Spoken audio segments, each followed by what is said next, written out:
I'm going to start off kind of backwards today, and that's because when I went over the homework last night, I've got a couple of them I have to get back because it looked like some people were confused about what to do on number 33 and 35 from, that would have been 43. So this is an exercise 33 to 36. Use the rational zeros theorem to write a list of potential rational zeros. And that, like I had mentioned before, is kind of the old way that we used to do it. Oh, come on, behave yourself. There we go. Where we'd say, here are the ones that we can try, the ones that are possible. And that comes from a list of all of the factors of the constant that are in back. So of that -1 plus or minus 1, that's the only factor. You divide it by 1. You know, as an integer, that's going to be it, all the integer factors. A 6 in the front, though, 1 could go into that, 2 could go into that, 3 could go into that, and 6 could go into that. So that gives us a possible list to check. Emmy, please take that off your head and pay attention. So 1 divided by 1 would obviously be plus or minus 1. 1 divided by 2 would give us plus or minus 1/2. Plus or minus 1/3. Plus or minus 1/6. But then it says determine which ones, if any, are zeros. And we had talked about this in class about how we don't want you to have to search through the entire list like we used to have to do in old days. So we would have you graph what you have and use the features of your calculator to figure out which zeros really work, or at least which ones you think are going to work based on what you punched in. And so the first place to look would be in the table and see whether or not you have any zeros from that. And we see that 1 is a 0. But then we'd also use that second trace 0 feature and see what these two are.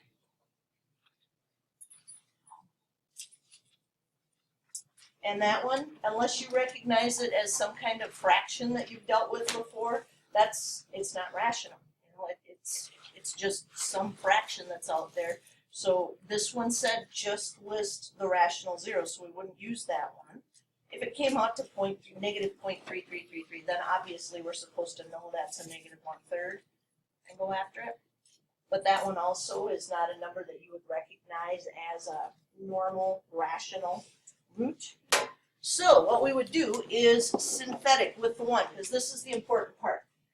You can't just assume that you punched everything into the calculator right and that everything is going to be perfect world. So you have to make sure this is going to work by putting a 1 into this synthetically. It doesn't take long and you get a 0 for a remainder and you know you did it right. So 6x to the third, 0x squared, -5, and a -1, and this is starting to run together here. And you do your synthetic. And now this is called verifying your 0. When you get that 0 in that last position, you know that you don't have a remainder, and then you know for certain that this actually was a 0, a rational root. So your rational root is a 1. For 35, you'd do that one the same way, where you'd write down all the list of the possibles, so all the factors of 9 in the back, and all the factors of the leading coefficient, which in this case are a 2. Write them down, but then grab your calculator to find the zeros and verify synthetically that they really do work. You actually, this is algebra 2 stuff here, so it's maybe been too long and people start to forget. So how about anything from the last 2 days' homework that you didn't already ask somebody for? That we talked about yesterday, there was no way she was going to be able to go over homework with. All is well? Cool. Make sure your names are on them and pass them up. I will be recording today. Lots of people are out for the rest of the week, actually, doing DECA stuff. 33 and 35 of that 2-4-day 3 homework. That in the old days, you know, we'd need to know what do we try. So we would grab all the factors of 8 in the back, all those nice integer factors. Then we grab all the factors of our leading coefficient, which in this case is a 1. And that would lead us to understand that, hey, I could try positive and negative 1, positive and negative 2, positive and negative 4, positive and negative 8, in the hopes of finding one of those to actually be a 0, to give me a remainder of 0. But now that you guys have graphing calculators that are so readily handy to you, what you would do is you'd say, hey, I know negative 2, 1, and 4 are going to work. You'd punch it in. You'd see those from the table, and then what you would have to do is do those synthetically and work your way down. Erin. On the test, will you have us, like, if you want us to write out, like, all that, just If it doesn't say to, and most of it won't, that, you know, there'll be probably one question that says, what are the possible zeros for blah, blah, blah. For all the rest of them, you guys could immediately grab the graphic calculator for, but just be certain that you're able to do this. You know, we don't want that skipped. Here's why. Because every once in a while somebody forgets their calculator when they go to take the ACTs, you know, or forgets to bring it to an important test. And if you do that, you're stuck. So you can't just say, well, eeny, meeny, miny, mo. You want to make an educated answer out of the thing. So you could start this list. And before too long, you would get a 0, and you might be able to do the problem without the graphing calculator as you go through it. So what we would do is we would work this all the way down with negative 2, 1, and 4. And when we do that, our result on the last line is this, 1, 0, 1, 0. So then we say to ourselves, remainder constant xx squared. This is really x squared plus 1 equals 0. And if that's the case, I want to find those last two by subtracting 1 from both sides and then taking the square root. And I realize those are going to be imaginary anyway. Those last two would be imaginary. But what they want us to do is now put this all together into the linear factorization, which means if you found all of those zeros, now write them as if you would see them in parentheses as a factor. So if it's negative 2, that actually came from x plus 2. And if it's 1, that actually came from x minus 1. 4 came from x minus 4. And you realize you do have to represent the other two zeros, even though they're imaginary, so we won't see them on the graph. But we're still going to have to put x minus I and x plus I as factors here. And I couldn't fit all of those on one line, but technically we should have them all on one line as we go through to show that multiplication. So that's all we're doing, and that's all Algebra 2, everybody. You did that in Algebra 2. It's been a long time, but you did do all of this. So now, we're going to continue on with this finding all the zeros stuff. And we have a page that's just chock full of them there. And it says find all the zeros for the functions. And to me, that's not really enough, because what I want to be able to do is get a visual of what the graph would look like as well. So when I look at this, I'm thinking to myself, that's going to be a degree 3 polynomial. So if it's a degree 3 polynomial, it's going to look like this. Should cross the x-axis, so they're asking us, where is it crossing? You know, if we're finding those zeros, where is this crossing? Well, this is already factored. So we just say, well, x would need to be 0 to make this true. But we take that extra step to say that means it's going to cross at 0, 0. We don't just write x equals 0. That's line x equals 0 is the y-axis. You know, you can't just leave that. We understand, yes, to find a 0, x would need to be 0, but we also connect that with what we would see. And then for this one, x would be negative 5, which would be 0 and negative 5, 0. Bless you. And there's so much we could put this together with, because now we know, well, this one had a multiplicity 1, so it would actually cross at 0, 0. But this one would have a multiplicity 2, so it would be bouncing at negative 5, 0. So just by finding those zeros and knowing about multiplicity and all of those things, you could do a lot with this. So let's look at 2. Not factored yet for us. So let's see what we can do. We go through our list and say, all right, first is always the greatest common factor. Is there a GCF we could pull out of all of this? Nope. Next is it a perfect square trinomial? Is it? This is a 6. 6 is not a perfect square. That's not going to happen. So now we're back to good old-fashioned factoring here, where we need two numbers that multiply to 6 and add to negative 5. What are they? So again, we think to ourselves, hey, this is going to be 2. Well, we want to finish that thought and say it's going to be the 0.20. That's what we're going to need. And this one would be the 0.30. And again, multiplicity-wise, we would know, hey, it's going to cross at those two. And this is an up-opening parabola. So we're getting more and more pieces and going a little bit deeper into what it is that we need to find when we're talking about polynomials. We want everything we possibly can, and we have that one piece we're not going to be able to do without calculus, and that's our local max and local min. But everything else, we should be able to find. So I've got this little bugger right here. And there's no greatest common factor. And you start thinking, well, maybe that's a perfect square. No, wait a minute. That's a plus. It has to be x squared minus 4 to be able to factor that. Huh. Well, then how on earth am I supposed to find the zeros? And as soon as you write that down, you realize, oh, I can solve that. I'll subtract 4 from both sides. And I'll take the square root. And what is the square root of negative 2i. 2i. So they're both imaginary, but again, they're imaginary zeros. So we would write negative 2i 0 and 2i 0 because they are zeros. That's what we're finding. Obviously, these are imaginary ones. So what does that tell me about this parabola, x squared plus 4? What does that mean? Never going to cross. Exactly. Never going to cross. All right, let's look at number 4. F of x equals x to the 5th minus x. First step, greatest common factor. See one? X.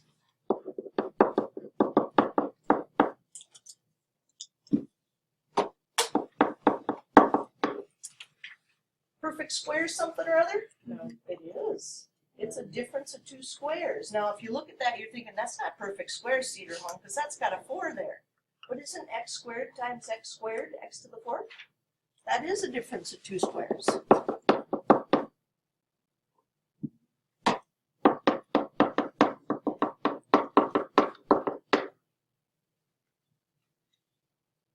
And wait a minute.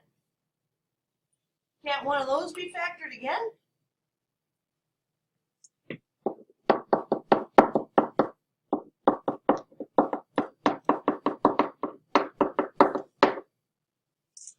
We've got the nice easy ones. The x out in front is going to give us 0, 0. Then we've got negative 1, 0 and 1, 0. And then we have the 2 that are going to take, well, about 2 seconds. X squared plus 1 equals 0. You subtract 1 and you realize, oh, that's going to be I plus or minus I. So I 0 and negative I 0. Those last two. So with this one, it's going to cross at these 3, but not the 2 imaginary ones. We can't see those because they are imaginary. All right. Number 5. You tell me. First step. X out. Take an X out.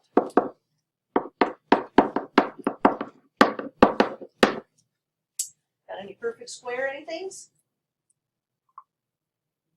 Nope. So we give it the good old high school try here. 2 numbers that multiply to negative 2 and add to 6. Ew. Ew. So does that mean we just write down 0, 0 and walk away? Of course not. Because we can get the last 2 by completing the square. So we're going to go ahead and move that nasty little 2 out of the way. And we're going to complete the square with what number? 9. 6 divided by 2 squared.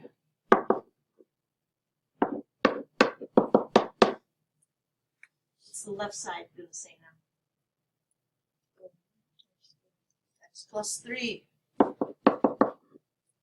how do we get those last two zeros?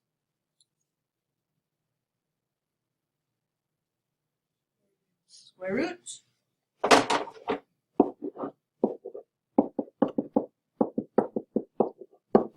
Square root of 11, nice.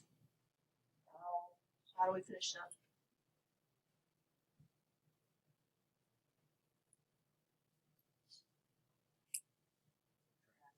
Subtract the 3. All right, let's collect up what we know. This little bugger was a 0. And those are two obnoxious zeros right there. We have negative 3 plus the square root of 11, 0, and negative 3 minus the square root of 11, 0. But they are real. No imaginary stuff in any of those, so 3 that are going to cross.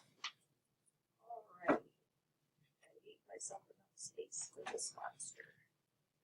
Probably not. All right. Ideas. Greatest common factor? No. Factoring by grouping, maybe. There's 4 of them.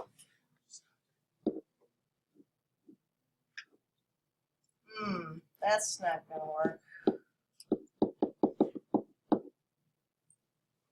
can't pull anything out with that too. They're obnoxious.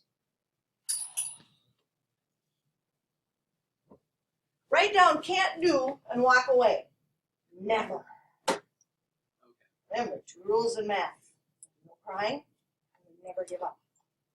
If we have to grab the graphing calculator to find one to start with, then that's what we have to do. That's just how it is. Sometimes we need a hand. Now, you could do this without the graphing calculator. You could write down all the factors of 34 in the back and put them all over a plus or minus 1, and you could go through the list until you got one that worked. I wouldn't want to do that. I used to have to do that. Our homework problems, we had 4 when we had these assignments. So x to the 3rd plus 10x squared plus 33x plus 34. All right. 6. Looks pretty good at negative 2. Let's do second table. Yep, there it is. Negative 2, 0. So we GC'd. And we're pretty sure negative 2, 0 is going to work, but I punch stuff into the calculator wrong all the time. We have to verify that that's going to work. We have to. That's not a, hey, let's verify it just to see. No, have to. So 1x to the 3rd, 10x squared, 33x, and 34 for the constant. Bring down that leading coefficient and then go through the process.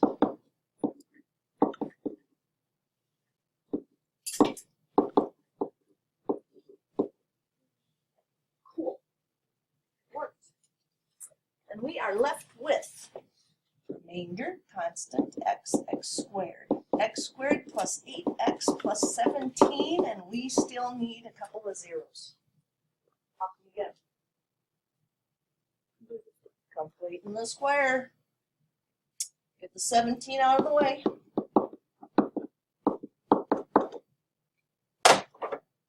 Find the number. 16 it is. Oh, that's going to leave us with a negative 1. That's going to make things interesting. What do we put in the parentheses? Oh, Matt. Can you scroll up?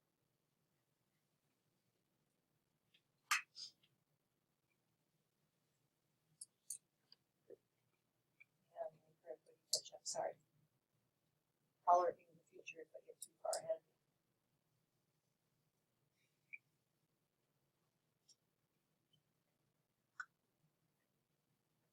What do we put in the parentheses? X plus 4. But we're not done. We don't have our answer yet. So how do we keep going? Square rooty toot tooty. x plus 4 equals plus or minus, wait a minute, what is that? I. Finish it up how? Subtract the 4. Oh, way up there at the top, we had a nice easy 0 because we verified it. That was negative 2, 0. But these are going to look obnoxious. We've got negative 4 plus I 0 and negative 4 minus I 0. And those are obviously not real x-intercepts, you know. So we'll cross at negative 2, 0, but that's all we're going to get right there. So finding zeros, incredibly helpful when we're trying to figure out where does this cross the x-axis. It's all a part of putting any polynomial up there and saying, here, tell me what this will look like in as much detail as possible. You know? That's exactly what we want to be able to do. So, this monster looks a little scary. Do we have a greatest common factor? No. Okay, well then, hey, this is a perfect square. Maybe this is a perfect square something or other. Oops, x squared squared. 10 squared. Multiply these two together and double it. Do you get that? Rats. Well, we tried. All right. So, I know x squared times x squared gives me x to the 4th. And I'm hoping I don't have to look too hard for the two numbers that multiply to 100 and add to 29. 4 and 25.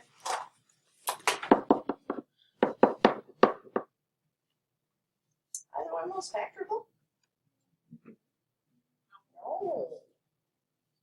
No. But the good news is they're easily solved. They're just going to be imaginary.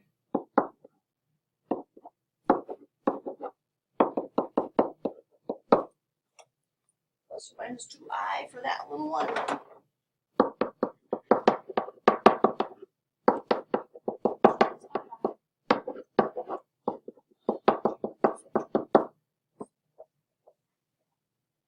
So does this one ever really cross the x-axis? No, all imaginary stuff. 2i, 0, negative 2i, 0, 5i, 0, negative 5i, 0. But we did it. We found them. You know, and that's Carl Friedrich Gauss. Big theorem, fundamental theorem of algebra. If it has an x in it, it has a solution. Everybody went nuts finding them all. That's what we're doing. Finding them all. So real or imaginary, we got them. Obviously, we're a little bit behind here because now we're entering day 2. Find all the zeros for that puppy. Woo! Yikes. 43210. You know, we're trying to find all the zeros today because our objective is all this good stuff. Using the fundamental theorem of algebra is the big one. Let's see how comfortable you are if maybe I had you working with somebody today. So if you had a partner, give me your number. If you had a partner, how you feel? Okay, we're going to do them together. We have something we can pull out all of them. Nothing. Okay. How about perfect? Well, it can't be perfect squares. We got a cubic there. Factoring by grouping. Did you check that already? Ain't gonna happen, is it? What do we do? GC. Grab the GC.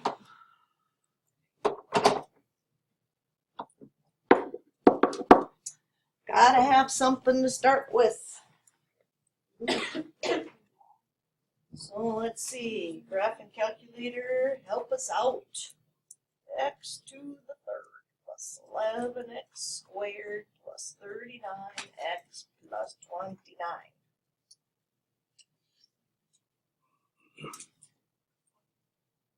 Looks pretty good for -1. Second table. Yeah, graphing calculator says start there. Try a -1. So that's where we start. We can use synthetic again because all of these have been of that x minus a form. So 1x to the third, 11x squared, 39x, and 29. And do your synthetic, and let's see what's left.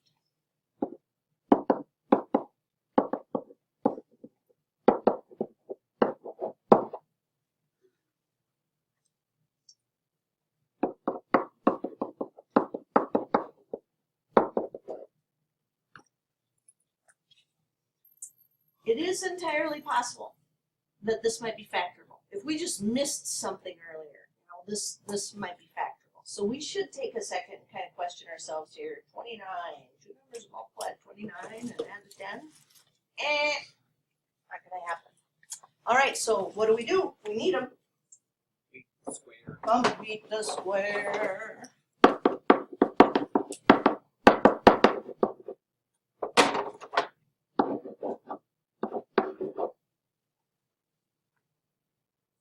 What number is going to do that? 25. And this is where we have our aha moment. This is going to be imaginary. If you didn't already have that. What's going to go in the parentheses? X plus 5. Well, what's your next step? Square rooty doot doots. How do you write the square root of -4?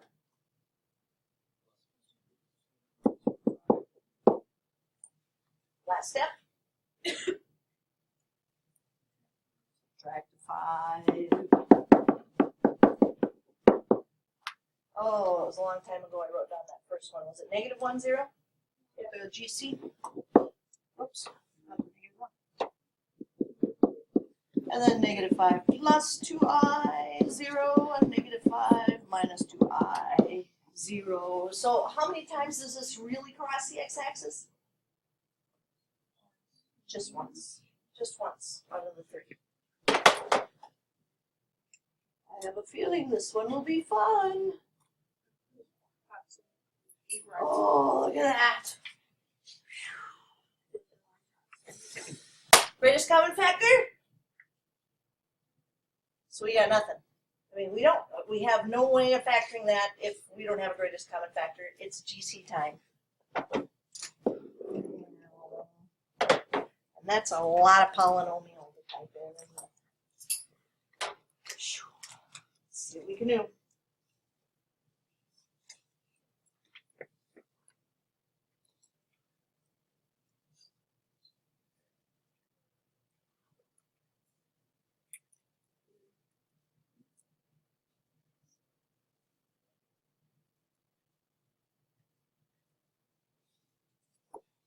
All right, we'll go take that one.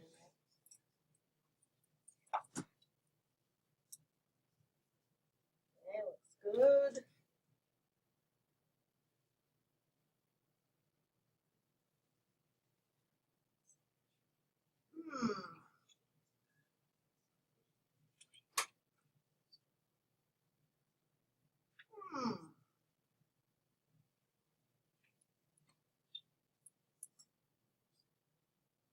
I'll come back to that in just a couple of minutes.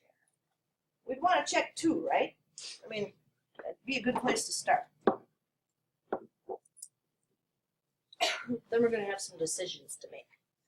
5, 4, 3, 2, 1, 0. Okay, they're all there, but there's lots of them.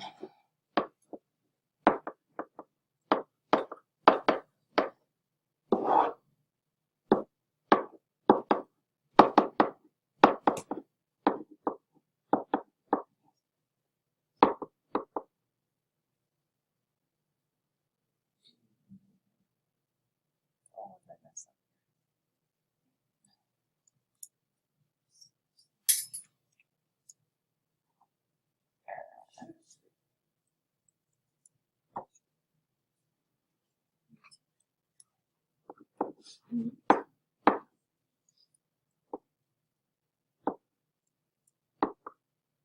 Oh, let's start over.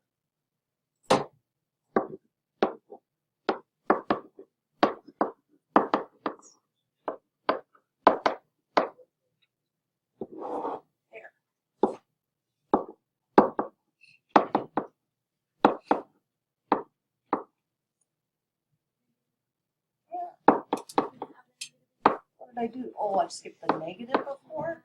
Great, fabulous.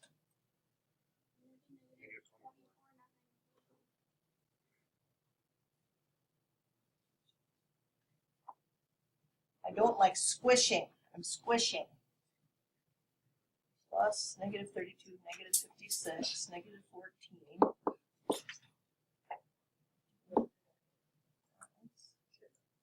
It's negative 24, It's not negative negative. 24 now. Before you had. Look at that. When you did before you had 24. Wow. One of those days, huh?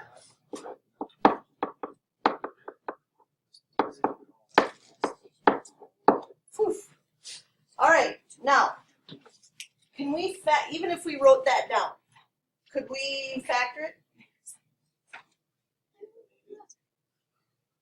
Constant x, x squared, x to the third, x to the fourth. Oh, chances are not good. So, let's take a look at that graph.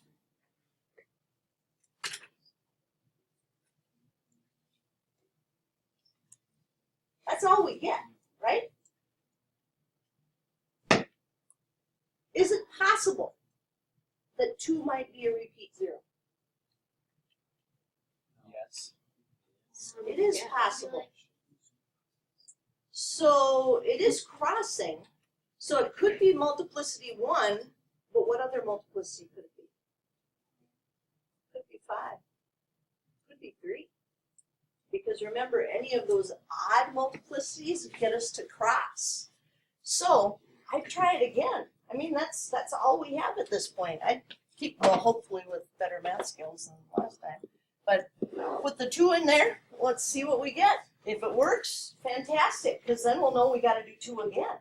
Because it's either there 1 times, 3 times, 5 times. It's got to be an odd number.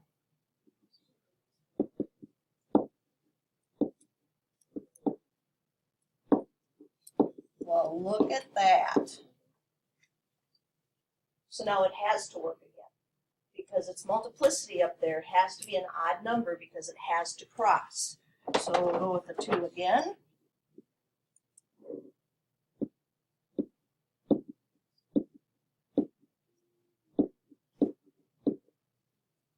Now I know we could solve that because that's a quadratic and we know how to solve quadratics.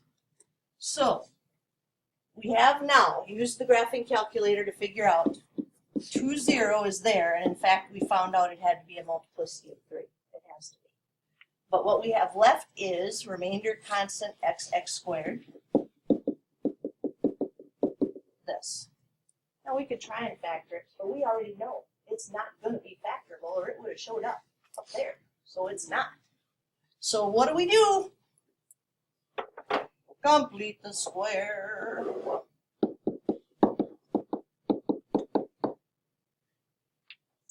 What number's going to do it?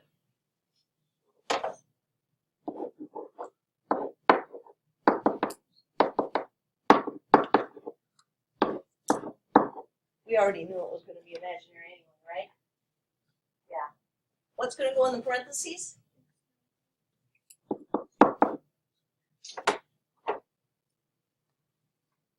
Next up, square root. Oh man, how do we write that? Yeah, square root of 3i in standard form. That's square root of 3i. Is the I inside or outside the square?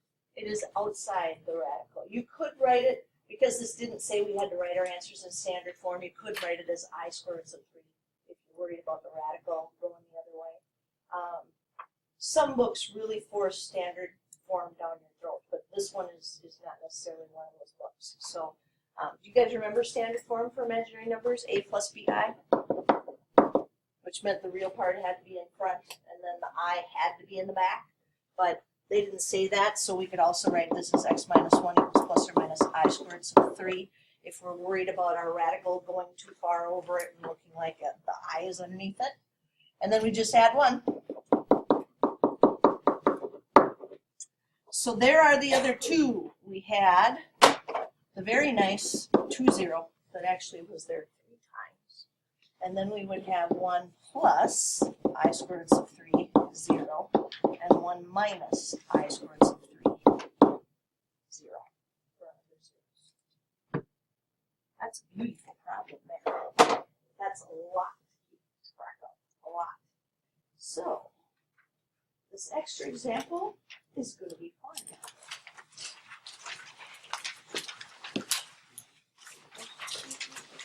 Right after the warm up. That was warm up, yeah. Given that 6I is a 0 of f of x equals x to the 4th minus 2x cubed plus 38x squared minus 72x plus 72, find the remaining zeros and write it in its linear factorization. Oh, that sounds like fun. Here's our first hint. Imaginaries always come in pairs. So if they're telling us 6I is a 0, we know negative 6I is also a 0. So that's the first hint. But this also means we're going to do synthetic with imaginary, and that messes with people. And just me squishing things messes with me. So what I'm going to do is I'm going to use a lot of space here when I do synthetic with imaginaries. To go through that. It doesn't matter if you do the 6I first or the negative 6I first. It makes absolutely no difference. But we make sure they're in standard form and we put a 0 for anything that's not there. 4, 3, 2, 1, 0. All there.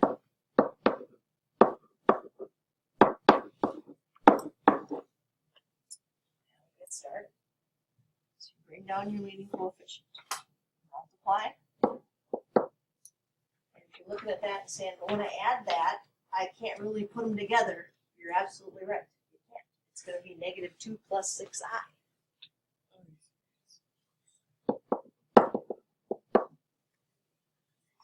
So now we have to distribute 6I to this. And notice I'm kind of writing it off to the side here because you don't want to make a mistake here and then have it all messed up from there. So distribute this through negative 12I plus 36I squared. Oh, wait a minute. There's something there we're supposed to know. Remember? I squared is negative 1.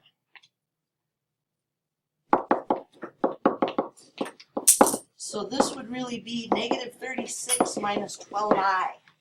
So 2 things to remember about imaginaries. The square root of negative 1 is I, and I squared gets you back to negative 1. So now we're going to 38 plus negative 36 minus 12I.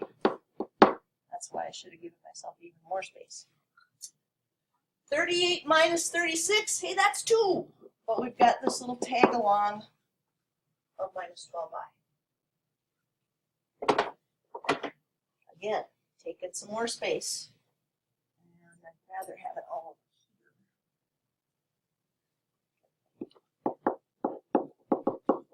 here. To make sure that gets distributed properly. So this will be 12I minus 6 times 12 is 72, which is not a bad number to show up right about now. And I squared. So far so good. What's I squared? Negative 1. So this will actually be 72 plus 12I. Oh, look at that. That's a good thing. Negative 72, 72, gone. 6I times 12I. 6 times 7 is 72. I times I is I squared. What's I squared again? Negative 1. That's going to give us, oh, thank you. Negative 72. We're not done. We have to do it for negative 6I. It's so much simpler with that though. You cross out those eyes. Oh my God.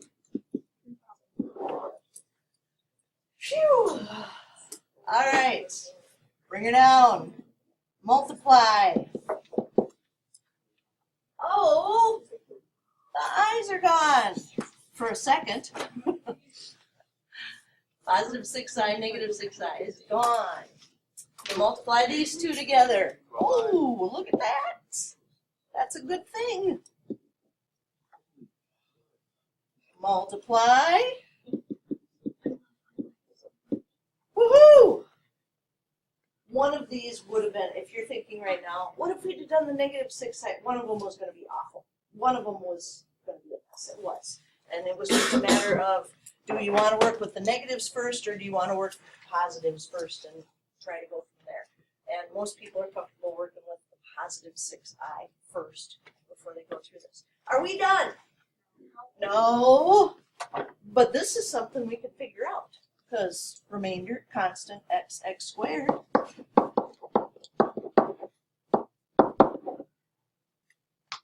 Are there two numbers that multiply to 2 and add negative 2? No. So how are we going to do this? Complete in the square.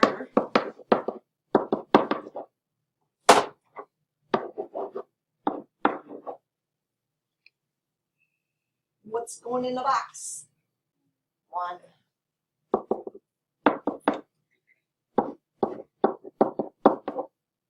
What's going in the parentheses? X minus Next step. Square root toot. Almost done. What's left?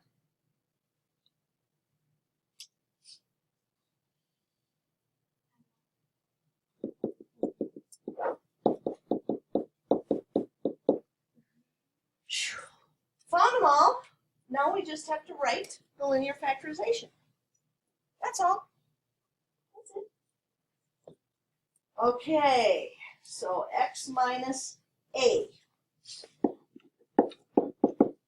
The first two are 6i and negative 6i.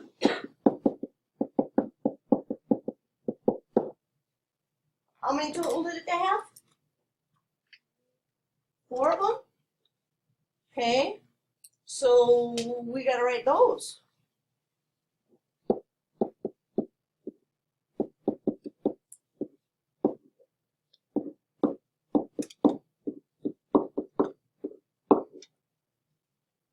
Wasn't that gorgeous? Now, some books, including this one, will distribute the negative so that they don't have to have the double parentheses, the brackets and the parentheses.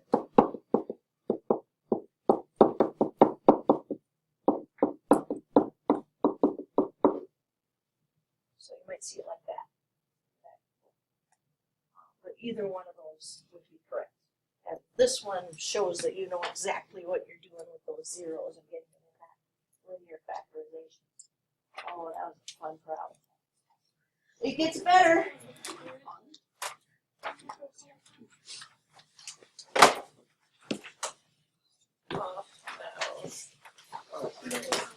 What makes this one better? It's got a real and imaginary part. So, oh yeah, that ain't happening in 2 minutes. 4, 3, 2, 1, 0 me. I mean, you have to keep organized, obviously, but hopefully your numbers are a little better than they were earlier when I checked with you. Okay, numbers are looking a little better. You might not all be at 3 or 4s yet, but it's looking a little better.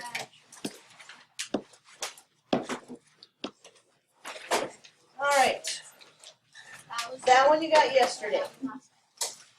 So, you won't be able to do all of this one.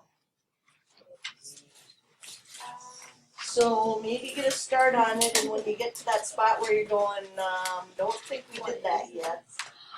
Say, I'll stop here, you know, until we go through the rest of this good stuff.